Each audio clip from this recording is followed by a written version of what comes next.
This episode is brought to you by Shopify.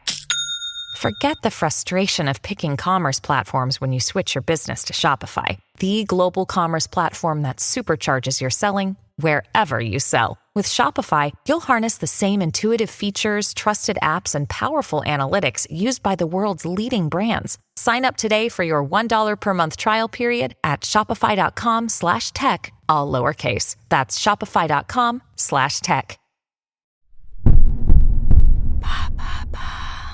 Qu'est-ce que Mastodon qui pourrait remplacer Twitter ?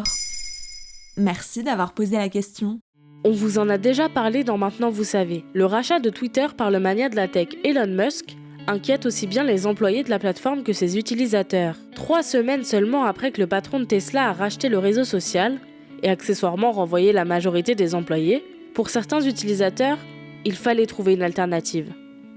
C'est là que Mastodon entre en jeu. Ce petit réseau social créé en 2016 par Eugène Rochko, un informaticien allemand de 29 ans, pourrait bien connaître son heure de gloire. C'est quel genre de réseau social, Mastodon ? Comme Twitter, Mastodon est une plateforme de microblogging, ce qui veut dire qu'elle permet la création et la diffusion de contenus courts. Mais ce n'est pas leur seule similarité.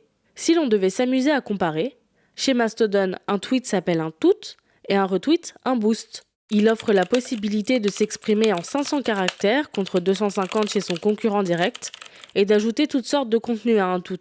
Vidéos, images, sondages. Vous l'aurez compris, les habitués de Twitter ne s'y sentiront pas perdus. Mais alors, quel intérêt de changer de plateforme ? Tout est une question de valeur et de conviction.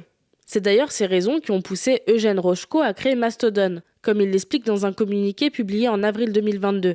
Alors que le deal entre Elon Musk et Twitter est en discussion. Ce qui est amusant, c'est que l'une des raisons pour lesquelles j'ai commencé à m'intéresser aux réseaux sociaux décentralisés en 2016 et qui m'a finalement conduit à créer Mastodon, c'était la rumeur selon laquelle Twitter, la plateforme que j'utilisais quotidiennement depuis des années, pourrait être vendue à un autre milliardaire controversé. Ainsi, c'est par désaccord avec les décisions du nouveau patron que l'on peut choisir de quitter Twitter pour Mastodon, une organisation à but non lucratif. Dans ce communiqué, Eugène Rochko présente Mastodon comme un réseau social décentralisé. Cela veut dire que les contenus ne sont pas accessibles via une seule adresse web, mais divisés en serveurs thématiques. Cela paraît compliqué d'accès, mais le créateur explique qu'avec un seul compte, on peut facilement jongler entre les serveurs et interagir. C'est parti, je crée mon compte, ça a l'air plus calme que Twitter. Attention, Mastodon possède tout de même des inconvénients. Le fait que chaque utilisateur puisse créer son propre serveur rend la modération plus difficile. Il est donc plus probable d'y trouver des contenus violents que sur Twitter.